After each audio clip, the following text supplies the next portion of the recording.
todos. Hoje vamos conversar aqui com o professor Cal, nosso especialista da área de materiais, que vai contar também um pouco da sua integração aqui no laboratório. Trouxe algumas peças aqui para a gente falar um pouco dos projetos e contar toda essa integração que aconteceu aqui, como ele veio agregar.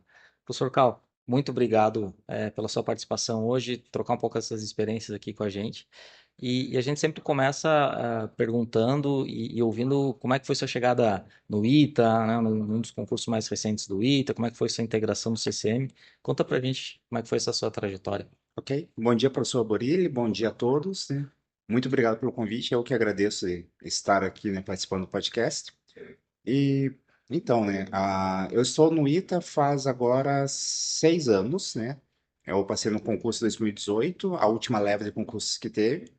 Antes disso, eu era professor do Instituto Federal de São Paulo. Eu fiquei 3 anos selecionando no Instituto Federal de São Paulo, campus Itapetininga.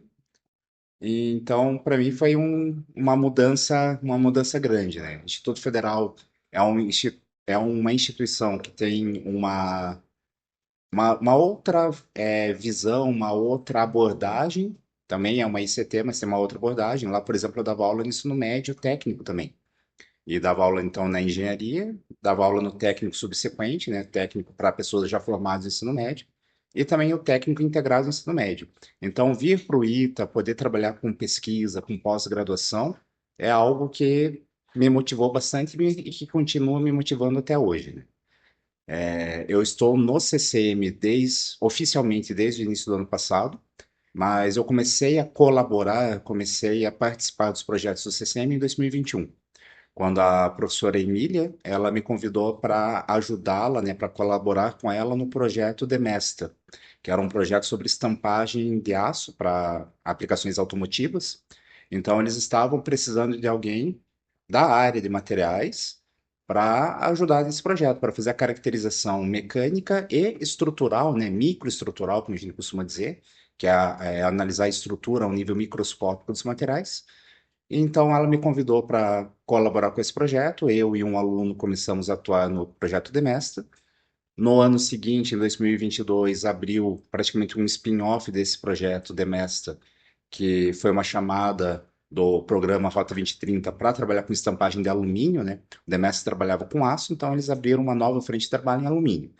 E daí a professora Emília me incentivou, eu submeti uma proposta nesse edital e a proposta foi contemplada, que virou o projeto Descal, que ainda está em execução, né? E é o maior projeto hoje que eu tenho sobre minha coordenação. Temos aproximadamente 6 ou 7 alunos que trabalham nesse projeto.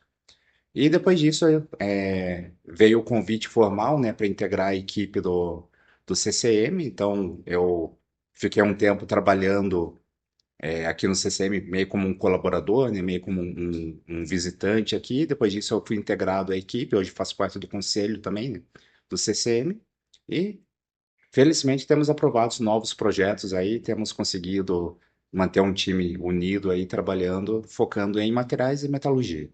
A gente sempre falou que já em outros momentos aqui, né, da trajetória do CCM, do começo, das dificuldades com os projetos e desse crescimento orgânico também, com novos professores e novas competências sendo integradas aqui no ambiente, né? Você contou um pouco do convite da professora Emília para trabalhar num projeto. Todo coordenador de projeto precisa montar uma equipe, né, que tenha ali uma certa afinidade de trabalho.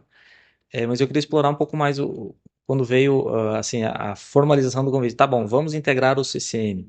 Você já tinha essa experiência de projeto. O que que você ponderou na época que eram pontos interessantes, é, é, talvez até comparados com a sua trajetória anterior ou as atividades anterior, que te fez tomar essa decisão? Pô, parece ser um grupo legal, parece ser algo bacana de estar junto. Sim. É, antes, antes eu ficava alocado no departamento de engenharia de materiais, né, do qual eu ainda faço parte hoje. Então, as disciplinas que eu leciono são do departamento de materiais e processos de fabricação do ITA.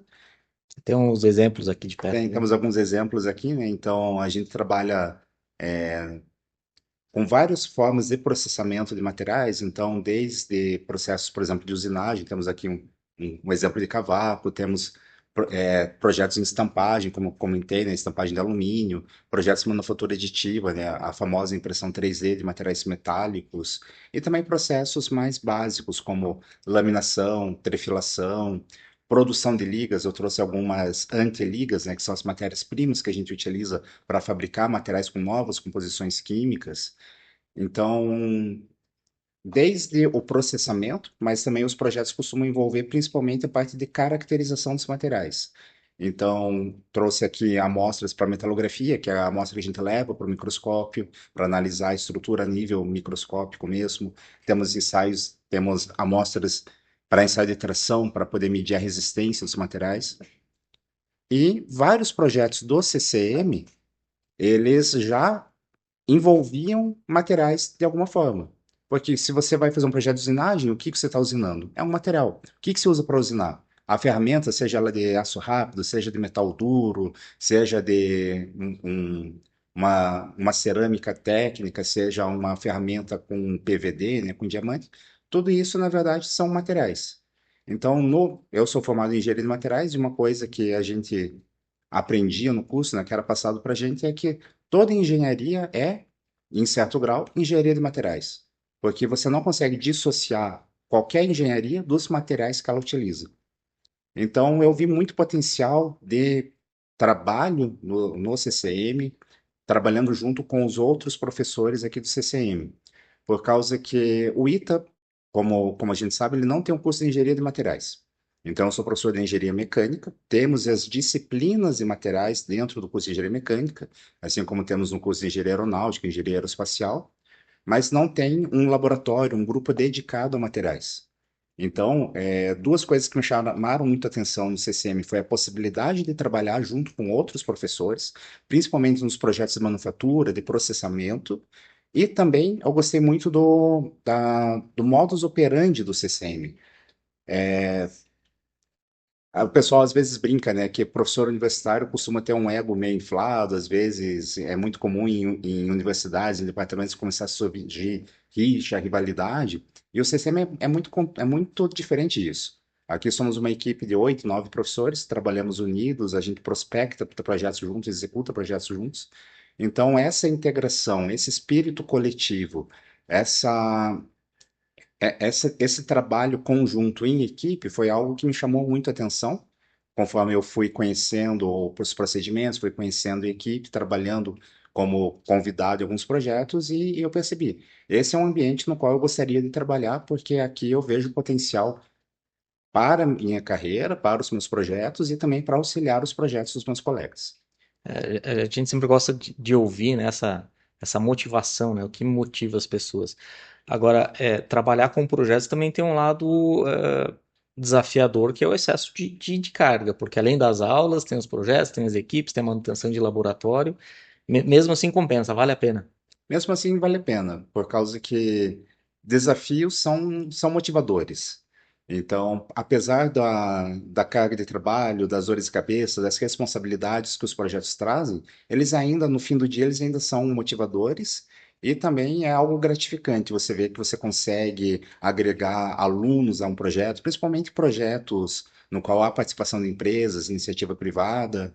Então, é muito gratificante ver os alunos envolvidos, ver os alunos trabalhando, conversando com as empresas, a gente se deslocando até as empresas vindo até o laboratório. Essa integração, né, do setor produtivo com a academia é algo que é muito importante e é muito raro de ser visto na academia brasileira, mesmo nos cursos de engenharia. Tá? Muitos professores, mesmo em universidades conceituadas, ainda têm um pouco de resistência em trabalhar com o setor produtivo. Então, isso foi outra coisa que também me chamou a atenção no CCM, foi essa proximidade, foi essa facilidade em dialogar com o setor produtivo e prospectar projetos. E aí, se a gente puder explorar um pouco mais os projetos, né? Que você falou por cima de alguns exemplos aqui. Eu sou da área de processo também, eu acho lindo um cavaco desse tamanho, né? Super interessante. E na academia você não consegue um equipamento para fazer isso, né? Então você acaba essa relação com. Aproveitando essa relação com as universidades, com as empresas, com o setor privado para outros benefícios, né? Você falou rapidamente de projetos de estampagem, depois estampagem de alumínio. Tem outras peças aqui, corpos de prova de manufatura aditiva, né? Fala um pouco de algum projeto assim que você gostaria de destacar, que tem bastante orgulho, que tem motivado os alunos e tudo. Sim, tem alguns projetos então que eu gostaria de ressaltar, né? Começando então por esse pequeno cavaco que você chamou atenção aqui, né? Esse cavaco foi um presente, digamos assim, da Gerdau Summit, que é uma das unidades da Gerdau aqui na cidade de Pindamonhangaba, aqui próximo a São José dos Campos, né? E esse cavaco foi produzido no maior torno da América Latina. Por causa que o Gerdau Summit é a divisão da Gerdau que fabrica peças de grandes dimensões, incluindo cilindros de laminação, os rolos de laminação que são utilizados para produzir aço. Aço, alumínio e outros materiais. Então, os cilindros de laminação são produzidos nessa unidade da Gerdau. E esse é um cavaco que veio desse torno, né, da fabricação, do torneamento de um cilindro de laminação. Nós tivemos um projeto com a Gerdau Summit, né, que se encerrou recentemente. Foi um projeto muito interessante, havia 3 mestrandos e 3 alunos de iniciação envolvidos, e foi um projeto feito para solucionar algumas, ou assim, para atender algumas demandas que nos foram trazidas pela própria Gerdau. Teve um aluno, por exemplo, que estudou a cinética, a velocidade de oxidação de diferentes aços. Por causa que a Gerdau, eles queriam conseguir mensurar, calcular melhor qual que era a perda do material durante o tratamento térmico. Por causa que os aços são materiais que oxidam, né? Eles reagem com oxigênio, e em altas temperaturas essa reação é muito mais rápida do que na temperatura ambiente. Então, se um portão fica sem pintar, ele já enferruja. Essa ferrugem, essa oxidação durante o tratamento térmico é muito mais rápida. Então, sempre quando eles iam fabricar uma peça, eles tinham que considerar isso e colocar metal a mais, que a gente chama de sobremetal. Só que eles colocavam, calcula 10%, 15%. E eles queriam conseguir medir isso, calcular isso, prever para diminuir as perdas com sobremetal. Então foi um trabalho muito interessante. Nesse mesmo projeto também teve um outro aluno que trabalhou com substituição de ligas, que é até uma disciplina que eu leciono aqui na graduação, é seleção de materiais, então envolveu um pouco disso. Havia um produto específico, né, fabricado pela Gerdau, que utilizava um aço que só era fabricado, só era utilizado para esse material. Então era um material caro, porque ele tinha elementos de liga caros, exigia um tratamento térmico específico, e também era um material que era feito exclusivamente para isso. Então você precisava parar as outras operações para fabricar esse material especificamente para esse produto. Daí a ideia do projeto era: por que não aproveitar um outro material que seja mais barato, que tenha um tratamento térmico mais simples e que a gente já fabrique todos os dias para essa aplicação? Que material será que atenderia todos esses requisitos? Então, esse também foi outro mestrando, foi o mestrando do João. Também foi um trabalho foi muito interessante e mais gratificador ainda foi no final do projeto o aluno ter recebido o convite para ser contratado pela Gerdau. Por motivos pessoais, né, por motivos de casamento e família, o aluno preferiu continuar no emprego atual dele, ele não foi para a Gerdau, mas foi muito gratificante ver que ele recebeu o convite. Como escola de engenharia, o nosso principal produto são os alunos, né, Exato, sim. formados. Então, acho que isso é um reconhecimento realmente de que ele atingiu os requisitos que lá o mercado demanda, né? Exato. Um outro projeto que eu gosto de ressaltar, porque, como eu comentei anteriormente, né, o maior projeto que eu tenho hoje sobre minha coordenação é o projeto DESCAL, que é um acrônimo para Demonstrador de Estampagem de Superfície Classe A em Alumínio. Superfície Classe A são todas as partes externas do carro que são toda a lataria visível para o cliente. Então, isso traz muito da estética, da estética do carro e da percepção de qualidade do veículo, está associado com a aparência externa dele. Então, quando você vai comprar um carro usado, se a lataria não está em boas condições, você já desconfia de como que foi cuidado, como que foi tratado o motor, o câmbio daquele carro. Então, da mesma maneira, quando você vai fabricar um carro zero, né, a montadora se preocupa muito com a qualidade superficial. Então, as peças de superfície classe A são componentes muito críticos, principalmente em requisitos estéticos. E no Brasil, hoje, praticamente todos os carros utilizam aço, chapas de aço para fabricar chapas finas de aço, mas ainda assim aço, que é um material pesado, para fabricar as superfícies classe A. Na Europa, nos Estados Unidos, já vem sendo usado há alguns anos muito alumínio. O alumínio ele pesa um terço do aço. Então, mesmo que você tenha que utilizar pelo alumínio ser um pouco menos resistente que o aço, você tem que usar uma chapa um pouquinho mais grossa, ainda assim, uma porta de carro feita em alumínio, ela pesaria metade da porta de carro feita em aço. Então, esse projeto de estampagem de alumínio era para a gente poder estudar a viabilidade de produzir peças exteriores de carro, né, peças de superfície classe A, em alumínio no mercado brasileiro. Então, a gente fez tanto ensaios de estampagem em laboratório para entender o comportamento do material. Tivemos que partir de ensaios mecânicos clássicos, como ensaio de tração, por exemplo, né, para medir a dutilidade, ou seja, o quanto o material alonga, medir a resistência, o quanto que o material deforma antes de romper, para depois poder, sabendo as propriedades, prever o comportamento de estampagem e fazer o projeto da ferramenta para produzir os protótipos de porta em alumínio. Esse projeto ele é bastante interessante, né? E eu queria destacar até um ponto, né? A gente está em 2024, num momento da indústria automobilística que se discute muito qual o futuro da eletrificação, qual o sistema de eletrificação. Mas se a gente olha para a nossa base instalada brasileira, a gente faz carrocerias de carro e incorpora alguns motores, né? Então, independente do tipo de eletrificação que vá se sobressair, sempre será necessário alguma carroceria para proteger quem está lá dentro. E hoje não se tem, basicamente, no país uma capacidade de produzir isso em materiais como alumínio. Então, eu acho que esse projeto tem os desafios tecnológicos, mas ele também tem uma visão bastante interessante com potencial de viabilizar a tecnologia para outros players, né? E aí que eu queria chegar, porque é um projeto que você precisa desde montadora, fornecedor do material, passando por várias etapas de processo, desde o ferramental, as montagens até o processo final. E eu sei que nesse projeto você tem muita gente trabalhando, né? Isso gera outros desafios. É, conta um pouco pra gente como é que é o desafio de lidar quando você tem tantos parceiros assim em um projeto. Sim, realmente, esse é um ponto bem desafiador desse projeto e também de todos os projetos setoriais, né?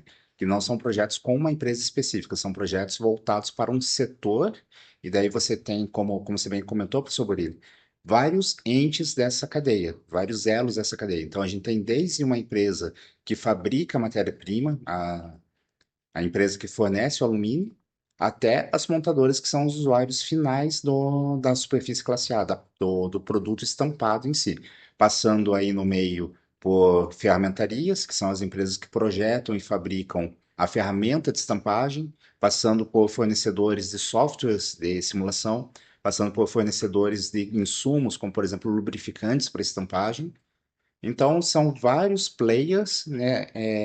Então, no caso desse projeto específico, nós temos hoje 19 empresas envolvidas no projeto. E isso é algo que eu tive que aprender on the fly, que é gerenciar tantos stakeholders no mesmo projeto. Stakeholders com interesses, com níveis de participação diferentes. Então, a gente tem algumas empresas que estão super motivadas, super envolvidas, elas participam de todas as reuniões, querem mais reuniões, convidam para fazer visita no site, enquanto tem outras empresas que acabam não acompanhando tão de perto, não têm um envolvimento tão grande no projeto. Uma coisa que acontece muitas vezes é que a equipe técnica da empresa está interessada, envolvida no projeto.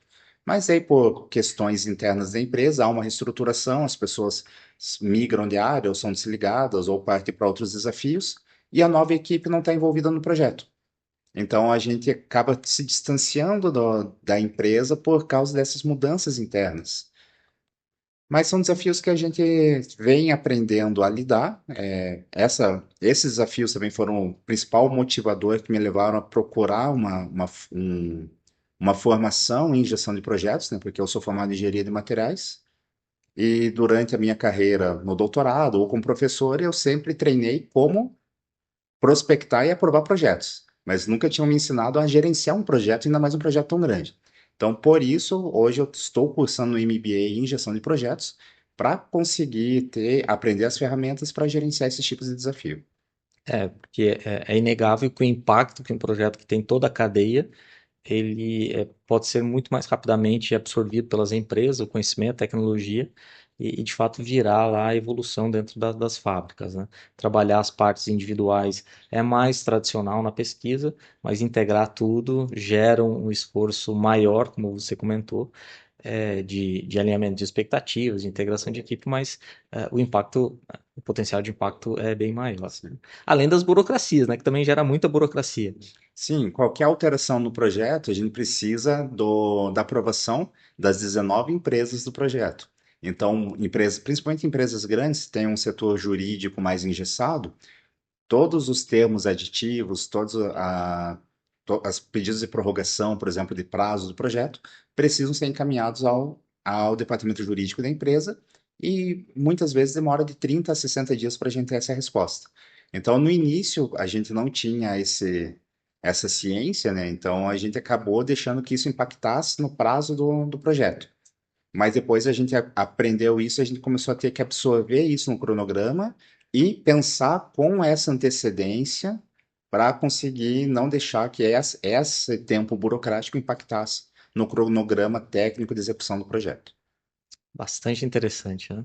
Ainda de projetos, eu acho que tem alguns projetos de manufatura aditiva que também eu acho que vale a pena comentar, né? Você tem sido bastante ativo, uma área bastante em evidência. Sim, É, conta pra gente um pouco dos seus projetos de manufatura aditiva. Tem várias peças aqui também, que se você quiser usar alguma coisa. sim. Aqui a gente tem desde peças como, por exemplo, corpos de prova, né, para análise das propriedades do material. Então, aqui é uma gravatinha impressa por fusão e leito de pó, que daí depois de retificada, ela fica assim, fica pronta para a gente ensaiar e medir a resistência mecânica do material. Como temos também aqui, né, alguns exemplos de já componentes mecânicos, já, por exemplo, temos aqui um, temos outros aqui, também fabricados por manufatura aditiva. Aqui uma engrenagenzinha, aqui uma palheta. Enfim, quando eu cheguei no ITA, né, quando eu prestei o concurso, na verdade, quando eu me inscrevi para o concurso para professor do ITA, né, uma das provas era escrever um projeto de pesquisa. E isso lá em 2018 eu pensei, bem, vou escrever em manufatura aditiva, porque é um tema que está em ascensão, é uma tecnologia que está ganhando, já naquela época a gente via que estava ganhando relevância comercial. Então eu pensei, vou focar em manufatura aditiva e vou usar a minha expertise, que era em propriedades de aços, principalmente caracterização de propriedades de materiais ferrosos, de aços. Então vou focar em analisar a resistência, analisar as propriedades mecânicas e estruturais de aços feitos por manufatura aditiva. Eu acho que gostaram do projeto, né? Então fui bem avaliado, fui contratado, então resolvi seguir nessa linha. Logo que eu cheguei no ITA, o primeiro projeto que eu aprovei era um projeto de pesquisa regular com a FAPESP, né? Era um projeto que não envolvia empresas, mas era um projeto financiado pela FAPESP para fazer a fabricação e análise de dois aços inoxidáveis de aplicação aeronáutica por manufatura aditiva. Na época a gente não tinha o equipamento aqui no ITA, né, para fazer o processamento, então eu contei com uma parceria da Unicamp, que foi muito importante no início, né, para fazer a impressão das amostras. Então a gente produziu copos de prova, aqui são copos de prova de impacto. Então, para medir a resistência ao impacto, que é algo muito importante, por exemplo, pensando no trem de pouso, esse é um aço chamado 15,5pH. Ele tem esse nome porque ele tem 15% de cromo e 5% de níquel. São esses elementos de liga que melhoram as propriedades do ferro e dão a resistência mecânica e a corrosão para o material. E esse material é utilizado para fabricar trem de pouso, por exemplo, em aeronaves. Então, é muito importante a gente saber a resistência ao impacto, porque esse componente pode estar sujeito a solicitações bruscas, né, a impactos. Então, esse foi o primeiro projeto que eu fiz em manufatura aditiva, né, que eu coordenei aqui no ITA. Teve dois alunos envolvidos nesse projeto, né, o doutorado do Luiz, o mestrado do Fábio foram em materiais feitos nesse projeto. Foi muito importante para começar. Posteriormente, né, o professor Borilli me convidou também para colaborar, isso depois que eu já estava aqui no CCM, né, para colaborar no projeto MAN, né, Manufatura Aditiva de de materiais metálicos da FAPESP também, né? Que é um projeto de parceria com o IPT, Coordenado pelo IPT, inclusive. coordenado pelo IPT, sim, e também em parceria com a USP Poli, com a USP São Carlos, IPEM? IPEM e Federal de São Carlos. Não, Federal de São Carlos acho que não. E a gente? E a gente, sim. É, mas enfim, daí é um outro projeto também financiado pela FAPESP, focado também na manufatura aditiva de materiais metálicos. E daí foi muito interessante que casou que um dos materiais que estava sendo proposto para estudo era o aço 17,4pH, que na verdade é uma versão, digamos assim, mais clássica do 15,5pH. O 15,5pH que eu já havia estudado com esses dois alunos no projeto anterior é a versão aeronáutica do aço 17,4. Então, muito da bagagem que eu adquiri lá eu consegui trazer para esse projeto. E mais recentemente ainda, a gente aprovou junto com. Tudo bem a gente falar nomes, imagino, né? Das empresas? É, qualquer coisa corta depois aí, né? Beleza. A gente aprovou um projeto com a Maxion Wheels, São fabric... parceiros nossos, né? são Acho que a gente parceiros. vale a pena fazer o reconhecimento dos méritos, né? Sim, sim. A empresa Maxion Wheels, a gente aprovou junto com eles um projeto, na verdade, coordenado pela Estadual de Ponta Grossa, mas que daí tem como ICTs associados o ITA e a Unicamp, Faculdade de Engenharia Mecânica da Unicamp, e a Faculdade de Ciências Aplicadas de Limeira, da Unicamp também.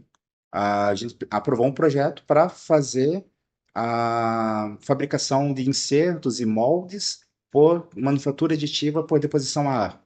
Tecnologia chamada de MADA ou em inglês WAN, Wire Arc Additive Manufacturing. Então, com isso, a gente está montando no ITA uma célula dessa outra tecnologia de manufatura aditiva, que daí é voltada para a fabricação de peças de grande porte. Então, a gente tem aí conseguido bons resultados, bons projetos em manufatura aditiva, como você comentou, professor Borei. Me chama muita atenção, tem várias coisas que chamam atenção, mas uma que eu queria destacar aqui é eu acho que você trouxe muito disso, o pessoal da metalurgia é muito colaborativo, né? E você trouxe muito dessa bagagem, e agregando muito para o laboratório, porque tem, ok, o processamento do material, várias fotos de processamento, mas também tem uma parte muito importante que é a caracterização. E é difícil você conseguir todos os equipamentos de caracterização num lugar só, não existe isso, né? Então a gente vê essa colaboração muito forte entre o pessoal da metalurgia, que um usa a máquina aqui, faz o ensaio lá, e eu acho que você trouxe muito dessa bagagem para o laboratório. Então eu acho que esse é um ponto bastante interessante, e que, de novo, assim como a colaboração com as empresas da cadeia, elas geram mais resultados, né? Essa colaboração também mostra muito mais resultados. E os projetos de manufatura aditiva estão tendo essa característica bastante aqui no laboratório. Então, esse é um Sim. ponto importante. Mas eu queria. Eu não sei se tem mais alguma coisa de projeto para a gente falar aqui que você tem um carinho, queria comentar alguma coisa a mais. Não, eu acho que. Um outro spin-off que tem sido feito dentro do projeto Descal está relacionado, por exemplo, com esse corpo de prova aqui. A gente tem estudado novos tratamentos térmicos para ferro fundido. Para fazer as matrizes, né? Exato, para fabricar matriz, para fabricar a ferramenta que dá o formato para o alumínio. Por causa que muitas vezes a gente pensa, né, material novo deve ser melhor, material mais caro, material importado. Mas a gente tem ferramentas hoje para melhorar os materiais clássicos, os materiais que já existem há muito tempo. Com novas formas de processamento, eles podem atingir níveis de resistência, propriedades suficientes, propriedades adequadas para várias aplicações modernas a um preço muito menor. Então, um exemplo é o ferro fundido. Então, o ferro fundido é um material parente do aço, porém ele tem mais carbono, o que faz com que ele seja mais fácil de fundir, ou seja, ele fica líquido numa temperatura mais baixa. Então, para fundição, é um material muito bom. Só que ele não é tão resistente quanto o aço, porque essa quantidade extra de carbono acaba prejudicando a resistência do material. Então, tipicamente, o aço era utilizado em aplicações mais nobres e o ferro fundido era utilizado em aplicações menos nobres, digamos assim, aplicações de menor valor agregado. Porém, hoje a gente sabe que se você fizer uma rota diferenciada de tratamento térmico no ferro fundido, você consegue propriedades mecânicas muito próximas do aço com um custo muito mais baixo. Então, é novamente um projeto que envolve seleção de materiais, envolve processamento, tratamentos térmicos e muita caracterização de materiais. Então, estudar não só a propriedade mecânica, a propriedade física do material, mas também olhar para a estrutura, ou como a gente chama, microestrutura, né? Que é levar o material para o microscópio e analisar como que os cristais, os grãos, as partículas do material estão dispostas. Por causa que isso é um conceito muito importante na engenharia de materiais, né? Você não consegue dissociar a aplicação do material das suas propriedades, do seu processamento e da sua estrutura. Então, para escolher o melhor material para uma aplicação, você precisa saber as suas propriedades, só que essas propriedades dependem da estrutura e do processamento.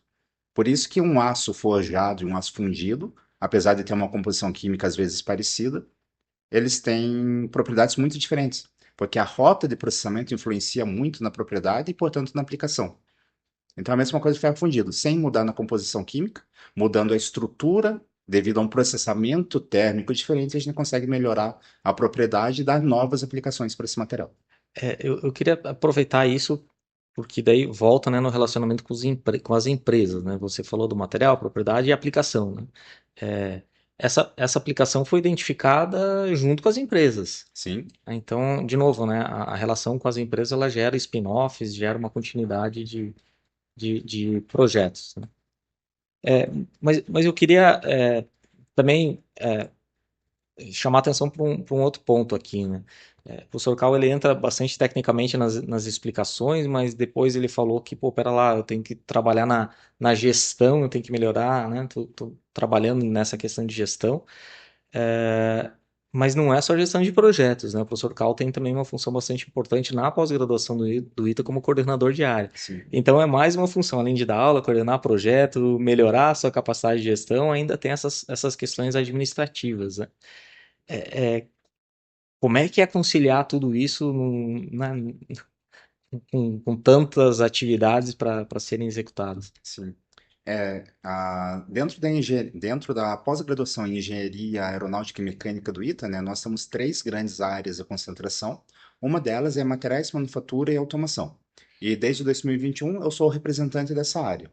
Então nós temos mais de 15, eu diria que são por volta de 18 professores que atuam nesses tópicos, né, materiais, manufatura e automação. A Tanto que aqui do CCM, o único professor que não é dessa área é o professor Alfredo, que trabalha mais com estruturas aeronáuticas. Fora isso, os outros professores do CCM que atuam na pós estão na área que eu represento. E é um outro desafio, é uma outra forma de gestão, por causa que a gente tem que ser aquele fiscal chato que controla o prazo dos alunos, controla o índice de produtividade dos professores, porque a nossa pós-graduação ela tem conceito 6 na CAPES. Esse conceito ele varia de 1 a 7. Então, nós estamos entre os melhores programas de pós-graduação em engenharia mecânica do Brasil. Para manter esse índice, a gente precisa cobrar os professores, cobrar os alunos têm que defender dentro do prazo, os professores têm que ter uma produtividade regular. Então, às vezes, eu acabo tendo que passar por chato, cobrando coisas, mas é pensando no bem do programa, então pensando no bem coletivo. E tem uma carga de reuniões aí um pouco considerável, né? Porque eu preciso me reunir com os outros representantes da área, com o coordenador do programa de pós-graduação, mas é um trabalho satisfatório ver que eu consigo ajudar a comunidade mais essa forma. Mas isso que você comentou, professor Burila, é verdade, que acho que quando a gente entra no curso de engenharia, moleque lá, né? Quando a gente é, como diz na minha terra, quando a gente é piá e entra no curso de engenharia, a gente acha, ah, você é engenheiro. Daí depois eu fui fazer pós-graduação pensando, não, quero ser cientista. Daí depois a gente faz o concurso pensando, não, então vou ser professor. E no fim das contas a gente acaba sendo, na maior parte do tempo, mais gestor do que cientista ou professor ou engenheiro. Aí minha mãe costumava perguntar para mim, mas você trabalha também ou você só dá aula, né? Então, dissociando um pouco, né? Minha mãe era professora do ensino fundamental, rede pública, então ela não tinha essa visão de que era uma universidade, como é que isso funcionava. E eu acho que esse ponto é interessante para trazer aqui a discussão de que existe muita atividade que fica nos bastidores, não aparece, gera uma carga de trabalho bastante considerável, não só de ficar vendo os indicadores, né? A CAPES, por exemplo, mede os programas por número de publicações. Você tem que ficar lá vendo quem está publicando, quando está publicando, que é um trabalho mais braçal, digamos assim, mas você coloca. cobrar do seu colega de trabalho, um professor que na hierarquia é seu par, né? Sim, Você ser o chato, como você falou assim, pô, tem que publicar, tem que escrever artigo, seu aluno está com problema. Então, são esforços que precisam acontecer para que o ITA mantenha essa excelência, a nota 6 sempre perseguindo aí a nota 7 e que é invisível, né? Não aparece, né? Como se sim, o professor tivesse a obrigação lá das aulas e durante o restante do tempo ele não tivesse as atividades. Então, acho que destacar isso é bastante relevante para explicar como acaba sendo dinâmico, complexo, né, a vida aqui dos professores aqui no laboratório. sim. Mas assim, felizmente também eu diria a grande maioria, se não todos os professores, pelo menos eles têm essa visão e essa compreensão, né, que as cobranças não partem do cal professor, elas partem da figura do representante de área. E no serviço público, muito diferente de empresas, você tem uma mobilidade muito grande de postos. Então, nessa gestão, eu fui eleito representante de área, na próxima gestão pode ser outro colega meu, que vai me cobrar da mesma maneira, eu espero que ele cobre. Mas para você ver como é engraçado, às vezes, essas relações, né, dentro da universidade, a professora Emília, que é aqui do CCM e hoje é vice-reitora do ITA, ela está dentro da minha área da pós-graduação. Quer dizer, você cobra ela por um lado e ela te cobra por outro, Ela né? pode me cobrar na figura de vice-reitora e eu posso cobrar ela na figura de representante de área. Então, o mais importante é a gente saber manter o profissionalismo e saber, né, que, Manter o relacionamento, né? exato, não são pessoas, são funções institucionais. Bacana, bacana trazer essa discussão. É diferente da iniciativa privada, né? O cara, normalmente, ele vai mudando de posições para cima, né? Sim. Ele não tem esse deslocamento também para baixo, né? Esquecendo de alguma coisa aqui, não sei. Antes de ir para as palavras finais, que eu sempre gosto de perguntar, tá aí, futuro, para onde vai, quais as expectativas, Hum, né? Eu gosto de ouvir, tem algum ponto que a gente fala, além do pedal, que você gosta de pedalar também? A sim. gente conversou com o Wilson aqui também, conversamos bastante sobre pedal. Tem mais algum ponto aí que Ah, gostaria de assim, destacar? um ponto, né, que talvez reforçar um pouquinho, né? Eu sou muito grato, né, a todo o CCM por ter me acolhido e, em especial, pela professora Emília, né, que foi quem primeiro me convidou para colaborar com ela no projeto, depois ela formalizou o convite para eu vir para integrar a equipe do conselho do CCM, e também o cargo de representante de área foi também meio que uma sugestão dela. Na época, temos um professor já aposentado aqui do ITA, né, o professor Jorge Tubo. Ele, no passado, ele foi chefe de divisão, foi coordenador da pós-graduação, representante de área, foi Excelente pesquisador, número isso. de publicações impressionante. Sim, sim, até hoje ele continua orientando alunos de mestrado e doutorado no programa, então ele aposentou, mas ele continua dando aula na pós-graduação. E ele sugeriu para mim, Cal, por que que você não se candidata para representante de área? Eu falei, não, professor, acabei de entrar, faz só 3 anos que eu tô no ITA, quem sou eu, né, na fila do pão para me candidatar a alguma coisa? E nessa época a professora Emília tinha acabado de assumir o cargo de pró-reitora de pós-graduação. Daí o outubro, eu vou sugerir o seu nome para Emília. Daí eu, tá bom, professor, se o senhor achar que deve, fica à vontade.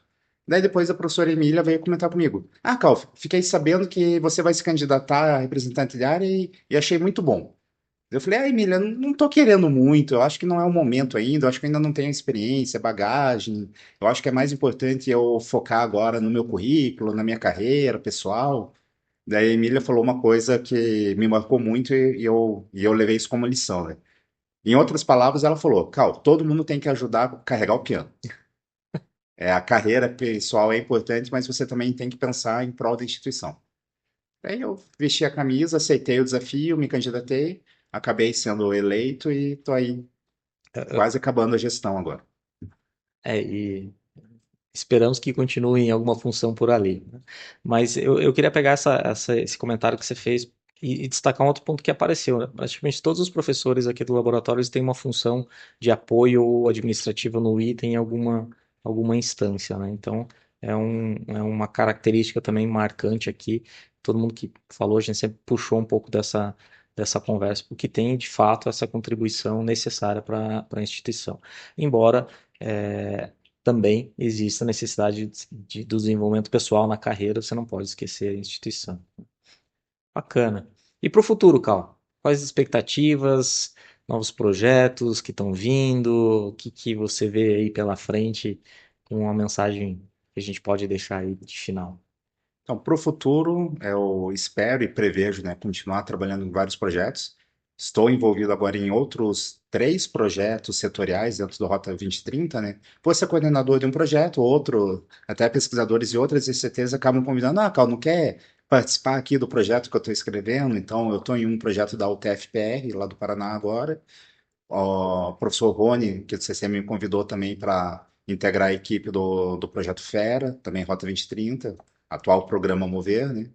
Também estou envolvido, né, no Demonstradores 2.0, que você é o coordenador, né, professor Gorilo. Então, prevejo bastante trabalho para os próximos anos. Estou envolvido também em um projeto Petrobras, junto com o professor Elisan, da área de Ciências Técnicas aqui do ITA. Então, era um projeto mais em simulação de trocadores de calor, uma área mais da térmica do que de materiais. Mas, como eu comentei, né, toda engenharia mecânica envolve um pouquinho de materiais. Então, ele precisava de várias propriedades, várias características dos materiais que ele não tinha acesso. Daí ele me chamou para ajudar a determinar essas propriedades para poder colocar nos simuladores dele. Então, assim, eu prevejo e espero poder continuar auxiliando vários projetos. Claro, ter os meus projetos também em metalurgia, né, em caracterização e processamento de materiais, mas poder continuar dando esse suporte para os outros projetos, para os outros colegas aqui. E, enquanto isso, aprendendo aí melhor a balancear a carga de trabalho entre aulas, entre pesquisa, gestão, orientação, e achando um tempo também Pedalar. para pedalar, assistir os filmes e jogar os videogames que eu gosto, que infelizmente isso tem ficado em segundo plano nos últimos anos. Legal, legal. Você estava falando aqui dos projetos, falando da UFTR, eu O sempre confundo, TFPR. UTFPR, que você vai trabalhar num projeto lá, mas eles também vão trabalhar com você no Roda Genial, não vão? Sim, Então, até nos projetos tem hora que você está dentro, tem hora que o outro está dentro. sim. Então, acho que isso é de novo um exemplo de colaboração bastante interessante, né? Você falou também do projeto Fera com o professor Rony. Muitas vezes tem alunos nossos que estão em outros projetos e em vez de e vice-versa, né? Orientados de colegas que estão em nossos projetos. Então, eu só queria chamar de novo a atenção para esses pontos aí que foram levantados antes e passaram nesse Não, momento. Então, realmente, isso é muito legal, é muito interessante. E só um ponto, né? No Roda Genial tá o pessoal da Estadual de Ponta Grossa. estadual de Ponta Isso, Grossa, mas a UTFPR também está no projeto Descal, que é um rota Descal. que eu coordeno. Então, assim como tem uma participação deles no projeto que eu coordeno, eu também estou colaborando no projeto deles. E como você comentou, né, que é muito gratificante a gente ver ex-alunos nossos na indústria, também é muito gratificante a gente ver ex-alunos nossos na academia. Uma Janaína, professora Janaína. Professora Janaína, professora da UTF-PR de Londrina, né? Ela é egressa aqui do CCM. E eu também estou um pouco no lado contrário, porque eu sou formado em engenharia de materiais na Estadual de Ponta Grossa. E hoje o projeto Roda Genial que eu participo, ele é coordenado pelo meu orientador de iniciação científica na Estadual de Ponta Grossa, o professor Oswaldo Cinto. Então, Então, eu era aluno dele e hoje nós somos colaboradores. uma economia circular do desenvolvimento tecnológico, Sim, né? é. Ciência e desenvolvimento tecnológico. Bacana. Professor Carl, só agradecer esse bate-papo aí que Eu você que teve com a agradeço. gente aqui e muito bom ter as suas contribuições aqui. Eu que agradeço.